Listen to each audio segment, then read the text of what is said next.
Hi everyone, welcome to our channel. నేను మీ anchor Saritha. ఈరోజు మనతో పాటు శ్రీ కిరణ్ శర్మ గారు ఉన్నారు. ఆయనతో మాట్లాడతాం. నమస్తే సార్. నమస్తే తల్లి. గురుగారు, ప్రభాస్ కి పెళ్లి జరగదు అని అని ఒక ఇంటర్వ్యూలో వేణుస్వామి గారు చెప్పడం జరిగింది. అంత గట్టిగా జరగదు అని చెప్పడానికి గల కారణం ఆయన జాతకమా లేదంటే హెల్త్ ఇష్యూ వలన? ఒకటి నిజం చెప్పాలంటే ప్రభాస్ గారి పేరు ప్రకారం కానీ అసలు ప్రభాస్ జాతకం మేము చూడలేదు. సో చూడనంతవరకు నేను మాట్లాడే ప్రసక్తి లేదు.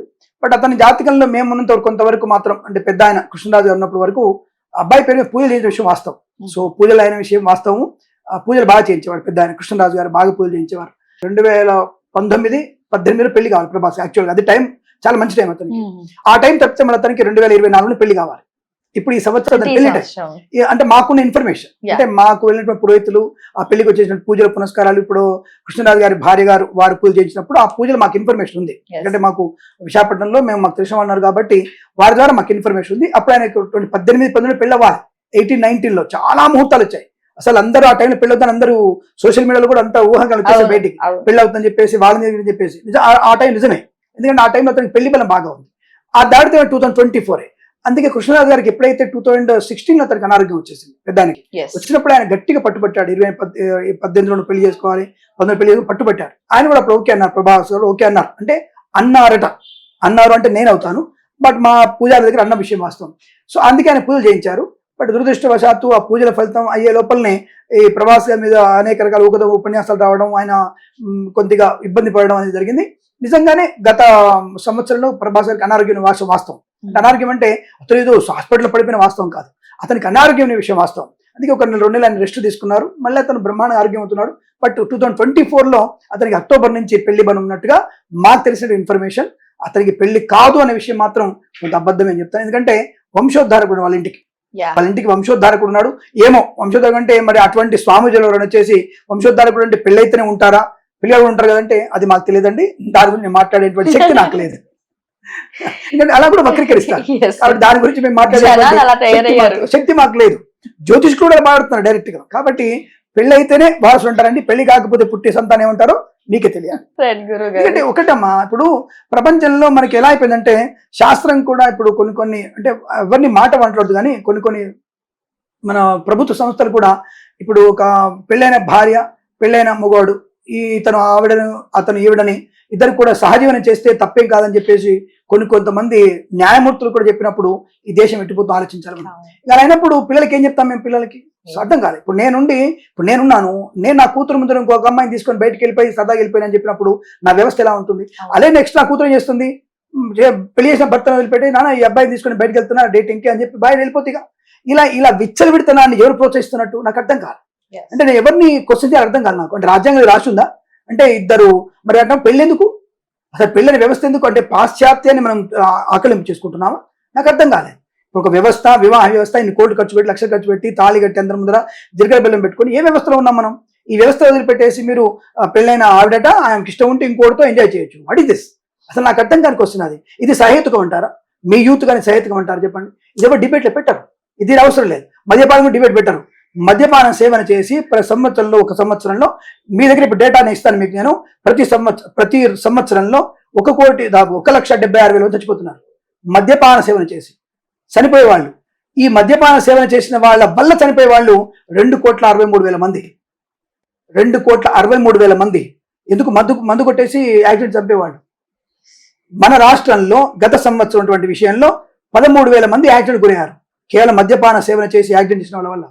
మరి వీళ్ళ గురించి జ్యోతిష్యం మీద సనాతనం ఇప్పుడు వేయడం కన్నా మరి దీంట్లో చెప్పండి రా బాబోయి.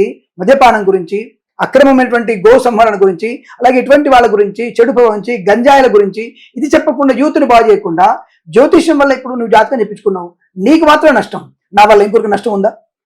మరి ఈ మద్యపాన సేవన చేయడం వల్ల చాలా మందికి నష్టం ఉంది. చాలా మంది కాదమ్మా, సొంత ఇంట్లో చెల్లెల అభద్రతా భావంతో ఉంటుంది, అక్క అభద్రతా భావంతో ఉంటుంది, తల్లి అభద్రతా భావంతో ఉంటుంది. ఎందుకంటే వీడు తాగి ఉన్నాడు, మీద పడి ఆయన చేస్తాడే అనేటువంటి భయంతో ఉన్నారు. మరి దీని గురించి మాట్లాడుకోండి అప్ప. మా గురించి, జ్యోతిషుల గురించి, బ్రాహ్మణుల గురించి మాట్లాడేటువంటి హీన సంస్కారం అనేది నాకు నచ్చదు. అందుకే అంటాను, జన అజ్ఞాన వేదికల వాళ్ళు అనుకోండి, ఇంకొక వేదిక వాళ్ళు, బోబులు అనుకోండి, ఇంకెవరైనా అనుకోండి, మాకు భయం లేదు.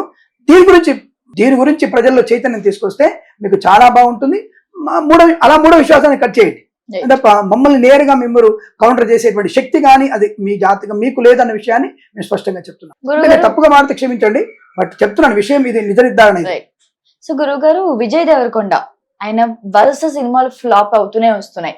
అంటే ఆయన జాతకం ప్రకారం బాలేదా, లేకపోతే ఆయన మైండ్ అట్లా అంటే ఈ సినిమాలు ఎంచుకోవడం వల్ల అవ్వట్లేదా, అసలు ఏమై ఉండొచ్చు ఆయనకి అన్ని సక్సెస్ డేస్ మొత్తం? సో దాని గురించి మీ మాట. ఒకటేనంటే విజయ్ దేవరకొండ విజయ్ అనేటువంటి వ్యక్తి ప్రకారం చూసుకుంటే మీకు అతన్ని కూడా వృషభ రాశి అవుతోంది ప్రస్తుతం నామ నక్షత్ర ప్రకారంగా. సో ఈ రోహిణి నక్షత్రం వాళ్ళకి దాదాపుగా గత 2 ఏళ్ల నుంచి ఇబ్బందికరంగా ఉంటుంది. సో 2 ఏళ్ల నుంచి ఇబ్బందికరంగా ఉంది. రెండవది, తను తీసుకునే నిర్ణయాలన్నీ కూడా టక్కున తీసుకుంటాడు. సో విజయ్ దేవరకొండ గారు ఏంటంటే టక్కున హడావుడిగా నిర్ణయం తీసుకోవడం, అంటే కథ విన్నట్టుగా ఉంటుంది కానీ ఆ కథనాన్ని కరెక్ట్ గా వినాలని నాకు అనుమానమే. కానీ అతను తీసుకునే నిర్ణయమే ప్రభావం. ఎందుకంటే రెండవసారి ఎప్పుడైతే మీకు పాపగ్రహాలు ఉంటాయో, తన యొక్క శని అనేవాడు ఎప్పుడైతే మీకు దశమస్థానం ఉంటాడో కార్యభంగాన్ని కలిగించగలిగేటువంటి అవకాశం ఎక్కువ ఉంటుంది. కాబట్టి అతను సరైనటువంటి కథ ఎంపిక లోపమే అతనికి నష్టాన్ని కలిగిస్తుంది. కాబట్టి అతను కూడా ఏంటి, మీరు అడగకపోయినా చెప్తాను, పూరి జగన్నాథ్ గారు కూడా అంతే. సో అతని జాతకాలు నమ్మడు, అతని దేవుని కూడా నమ్మడు అనుకోండి, అది వేరే విషయం. బట్ పూరి జగన్నాథ్ గారు కూడా అంతే. అంటే తన పంథ తనదే. అంటే నేను ఒక అంటారు కదా, ఏదో ప్రకాశ్ డైలాగ్ ఉంటుంది, నేను మోనార్కునని. సో ఆ టైప్ ఆఫ్ మెంటాలిటీకి వెళ్తుంటారు. బట్ మరి ఇక్కడ విజయ్ దేవరకొండకి చాలా భక్తి, అసలు చాలా ఎంత భక్తి అంటే ఆయనకి, ఆయన తమ్ముడు గారు కానివ్వండి, వీరికి కానివ్వండి, విజయ్ దేవరకొండ కానీ వారి అమ్మగారు కానివ్వండి, అసలు దేవుడు అంటే చాలా భక్తి వారికి. ఒక రకంగా మూఢభక్తి కూడా అంతటి నమ్ముతారు దేవుడిని.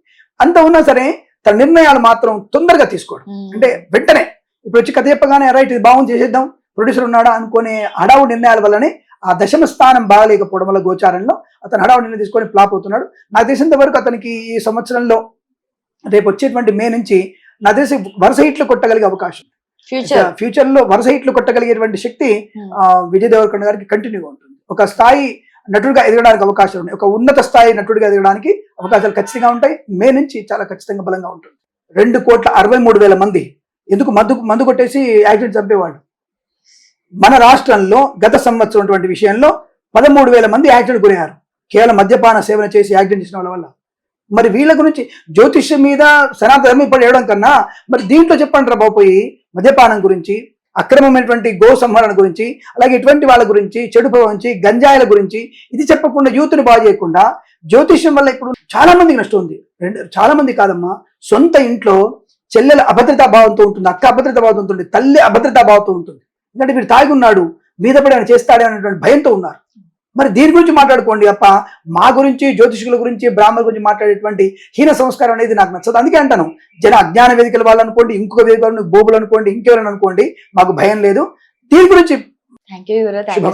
సర్వే జన సుఖినో భవంతు. నమస్కారం.